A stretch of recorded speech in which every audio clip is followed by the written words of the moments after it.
Baik, selamat pagi Bu Kadek. Selamat pagi, Pak. Terima kasih atas waktu dan kesempatannya. Pada kesempatan kali ini, perkenalkan nama Diang Tudarike dari SD 1 Mendakau dan CGP Angkatan 10 Kabupaten Tabanan. Pada kesempatan kali ini merupakan rangkaian dari tugas pendidikan guru penggerak, yaitu membuat demonstrasi kontekstual.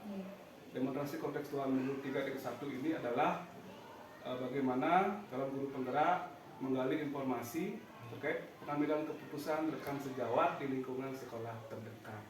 Nah, pada kesempatan kali ini yang akan mencoba menanyakan beberapa pertanyaan terkait dengan pengambilan keputusan yang selama ini Bu Kadek terapkan di sekolah. Nah, boleh sebelumnya Bu Kadek perkenalkan diri, sekolah dan mana?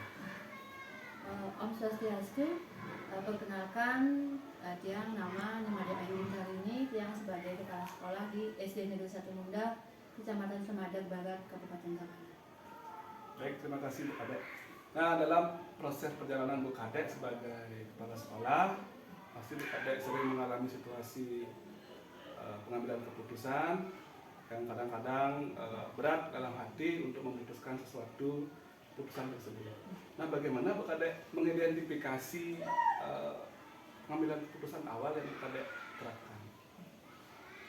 Baiklah Pak Putu, terima kasih Niki. Jadi untuk mengidentifikasi keputusan awal. Jadi yang pertama adalah kita mengidentifikasi permasalahan dulu. Kemudian kita setelah mengidentifikasi permasalahan, kita lanjutkan dengan mencari data-data dan juga fakta-fakta yang menyangkut dengan permasalahan tersebut. Ini Bu Kadek. Nah, identifikasi awal ini kan kadang-kadang kita dihadapkan kepada dilema etika. Dilema etika itu terjadi jika keputusan yang kita ambil berbenturan. Artinya keputusan ini memiliki dua kepentingan yang berbeda dan benar dari segi moral dan dari segi individu dan kelompok. Nah, bagaimana Bu Kadek menyikapi tentang keputusan seandainya menemukan kasus dilema etika di sekolah? Jadi kalau dalam hal dilema etika, mungkin ini sering terjadi Pak Putu, hampir di semua sekolah kita sering berhadapan dengan dilema etika. Intinya ketika permasalahan itu terjadi dan terjadi dilema etika, maka kita akan memilih bahwa keputusan yang kita ambil tersebut tidak merugikan siapapun. Artinya tidak ada pihak yang dirugikan dan bisa diterima oleh semua pihak dengan baik. Oke, Bu Kadek. Bagus sekali. Untuk langkah-langkahnya yang Bu Kadek ambil nanti untuk menemukan kasus dilema etika sebelum mengambil keputusan tersebut, apa yang Kadek lakukan? Langkah-langkahnya yang pertama yaitu identifikasi masalahnya dulu. Kemudian yang kedua kita mengumpulkan fakta-fakta yang menyangkut permasalahan tersebut. Kemudian mengapa hal itu terjadi, bagaimana hal itu terjadi dan siapa saja yang terkait di dalam masalah tersebut. Kemudian setelah hal itu kita dapatkan, kita biasanya yang selain berpendapat secara pribadi, yang juga melibatkan rekan guru untuk mengeluarkan pendapatnya. Kemudian kita juga nantinya agar bersama-sama melakukan musyawarah untuk menemukan solusi untuk masalah tersebut. Nah, selama Bu Kadek menjabat sebagai kepala sekolah, pasti ada tantangan atau hambatan yang Bu Kadek temui dalam pengambilan keputusan. Mungkin Bu Kadek bisa ceritakan sedikit tantangan atau hambatan yang Bu Kadek alami selama ini. Oke. Kalau masalah tantangan yang terutama itu adalah ketika kita mengambil suatu keputusan, Pak. Apalagi di sini yang menyangkut dengan dilema etika. Di satu sisi kita berpihak kepada peraturan, di satu sisi kita berpihak kepada rasa kemanusiaan. Jadi itu merupakan tantangan terbesar ketika kita mengambil suatu keputusan. Iya, benar sekali. Dilema etika itu kita dihadapkan pada dua situasi yang keputusan yang kita ambil ada dua kepentingan yang benar di sini. Nah, kita di sini harus bisa memilih atau memutuskan mana yang terbaik, terbaik untuk semua pihak. Dalam pengambilan keputusan ini, apakah ada jadwal atau waktu tertentu yang boleh terapkan di sekolah? Kalau untuk jadwal tidak ada Pak Putu. Selama itu karena biasanya permasalahan terjadi begitu saja. Betul. Ya. Jadi waktunya tidak bisa kita Spontan, temukan ya, gitu, karena situasi itu terjadi. situasinya spontan, betul gitu, spontan. Jadi intinya ketika ada permasalahan kita langsung berusaha untuk mengidentifikasi, kemudian mengumpulkan data dan fakta, kemudian kita untuk mencari solusi yang terbaik. Oke. Nah, setelah itu dari keputusan-keputusan yang mau diambil, mungkin faktor pendukung atau seseorang atau apa lembaga lain yang membantu Bude untuk memutuskan sesuatu mengambil keputusan tersebut. Untuk yang pendukungnya tentu saja kita di sekolah pasti adanya dewan guru, Pak, dewan guru, kemudian juga kalau hal itu menyangkut masalah yang lebih luas, kita biasanya juga melibatkan komite, orang tua siswa, sehingga apa yang menjadi keputusan kita bersama bisa kita pertanggungjawabkan. Oke, berarti kita di sekolah ini tidak terlepas dari dukungan komite, orang tua atau guru yang ada di sekolah. Nah, setelah kita melakukan diskusi tadi tentang dilema etika dan pendidikan moral, tentang pengambilan keputusan, nah mungkin hal baru apa yang Bude bisa dapatkan dari hasil diskusi kita pagi ini? Intinya dalam setiap pengambilan keputusan itu Pak, itu pasti ada risiko. Pasti berisiko, akan tetapi kita usahakan untuk meminimalisir risiko tersebut sehingga keputusan yang kita dapatkan atau yang kita berikan itu tidak merugikan salah satu pihak dan bisa diterima dengan baik oleh kedua pihak. Ya, mungkin ini pertanyaan terakhir Bu. Nah, apa harapan Bu Kade untuk ke depan? Seandainya menemukan kasus baru yang menyangkut dilema etika yang terjadi di lingkungan sekolah. Harapan Tiang tentunya kedepannya kita di sekolah yang pastinya setiap hari akan berhadapan dengan siswa, dengan masyarakat, itu kita bekerja sama.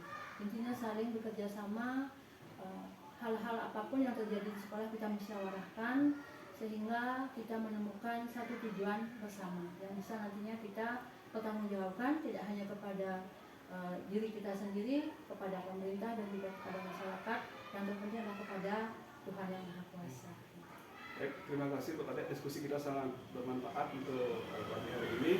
Yang tangkap dari Bu Kade adalah bagaimana Bu Kade sudah berupaya mengidentifikasi kasus yang terjadi, kemudian menyikapi kasus tersebut, menentukan fakta, kemudian melakukan kolaborasi dengan rekan sejawat, komite, sebelum nanti Bu Kade memutuskan keputusan mana yang Bu Kade ambil, yang tujuannya adalah untuk memberikan pemerataan kepada semua yang terlibat. Artinya tidak mementingkan salah satu.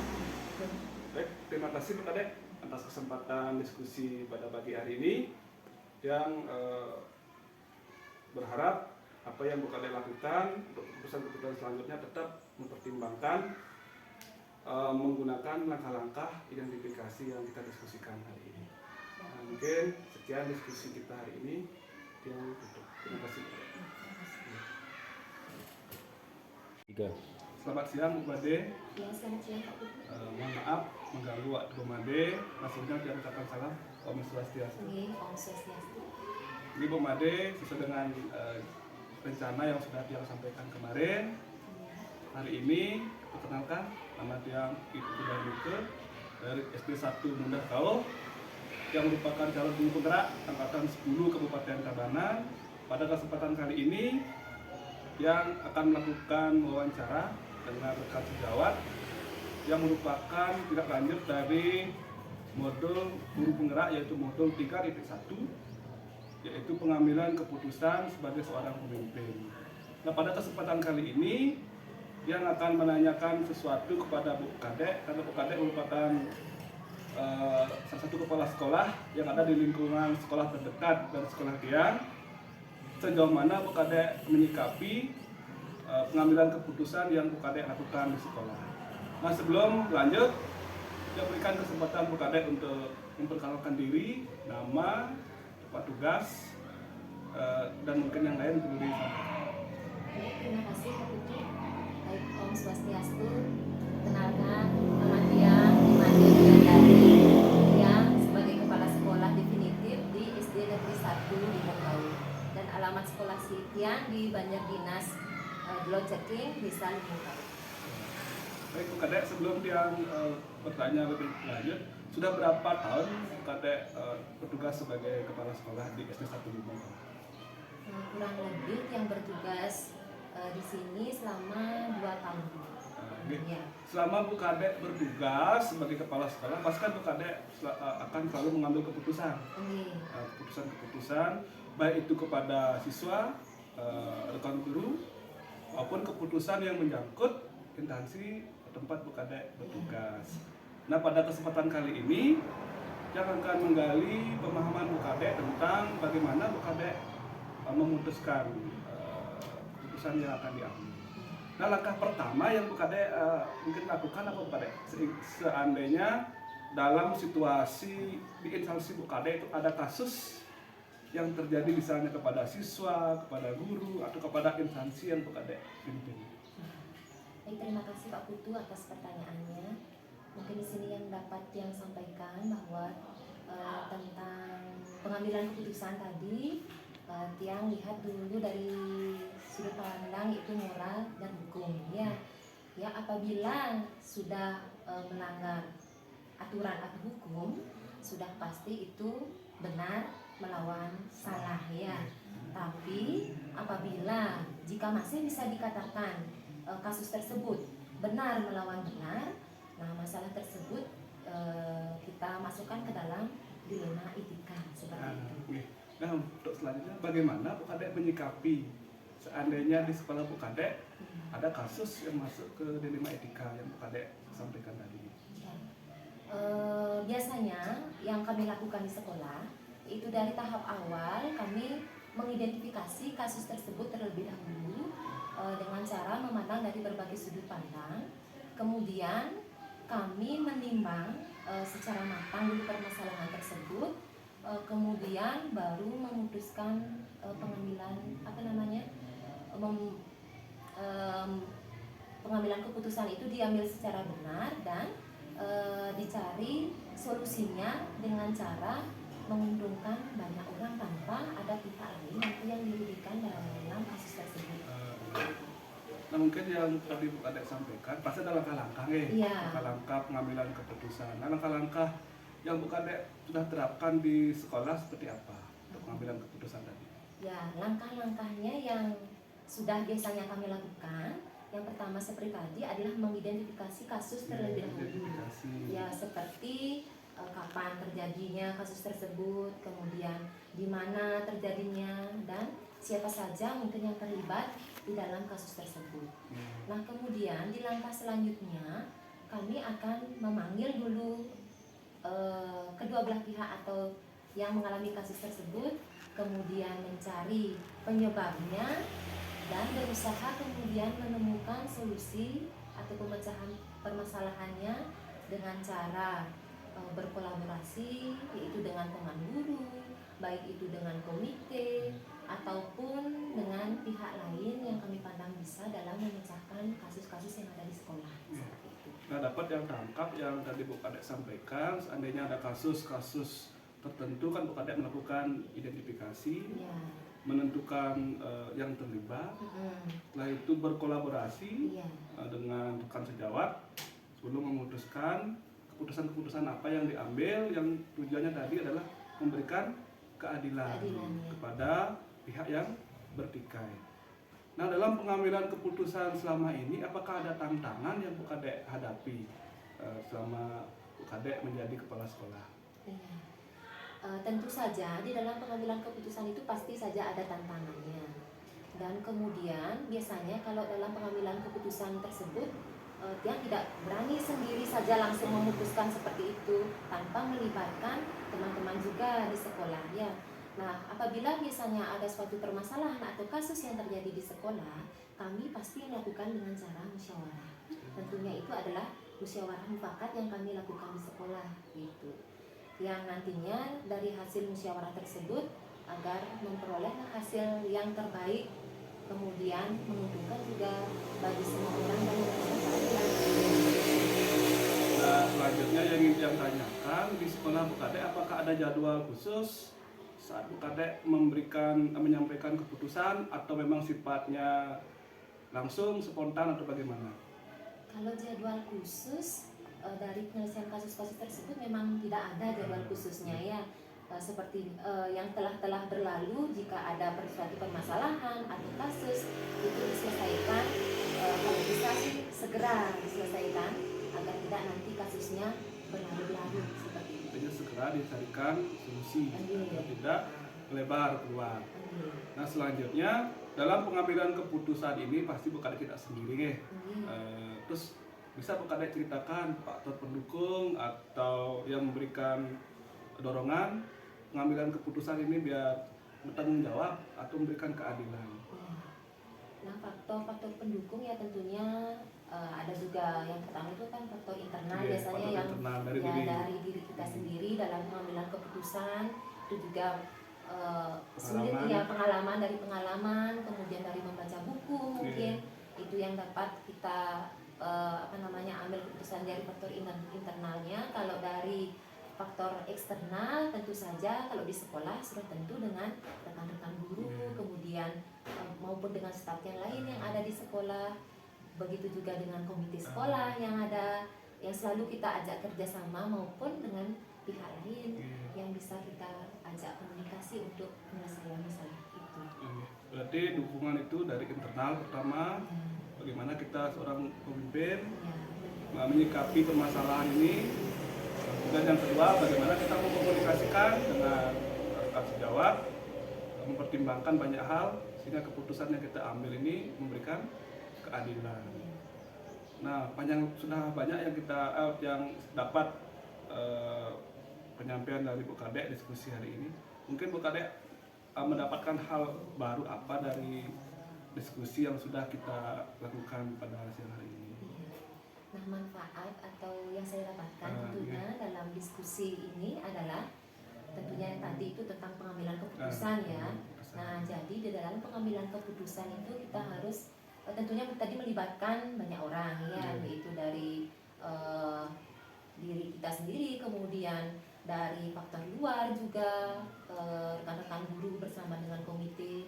Kemudian keputusan yang diambil itu kita lakukan tadi dengan cara musyawarah untuk mencapai mufakat dan memperoleh juga suatu pemecahan solusi. Kemudian nanti hasilnya itu juga berguna bagi banyak orang tentunya dan tidak merugikan nanti pihak-pihak yang lain seperti itu. Terima kasih Bu Kadek untuk diskusi yang luar biasa untuk siang hari ini. Mungkin yang terakhir Bu Kadek apa harapan Bu Kadek selaku pemimpin di SD 1 Lumbung Kau jika suatu saat dihadapkan pada kasus-kasus lain yang menyangkut prinsip dilema etika? Ya, mungkin kedepannya nanti jika ada kasus-kasus lain, mudah-mudahan nanti kami dapat menyelesaikannya dengan lebih baik. Kemudian dalam pengambilan keputusan yang nantinya ditemui dalam kasus-kasus itu, keputusan yang kami ambil dapat kemudian dipertanggungjawabkan, kemudian memberikan keadilan bagi semua orang. Seperti itu yang dapat disampaikan.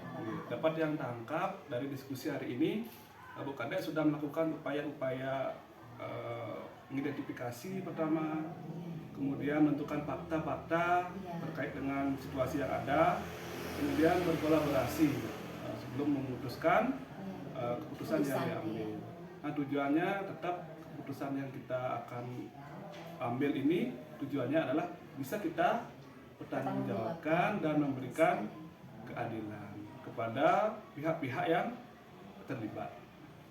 Mungkin sekian Bu Kadek diskusi atau wawancara pagi siang hari ini.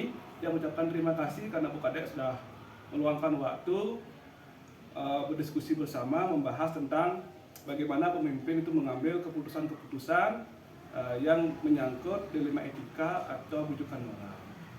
Ya, terima kasih juga sama-sama atas dirinya wawancaranya. Dan akhirnya dengan Pak Mas Santi. Om Santi. Om Santi.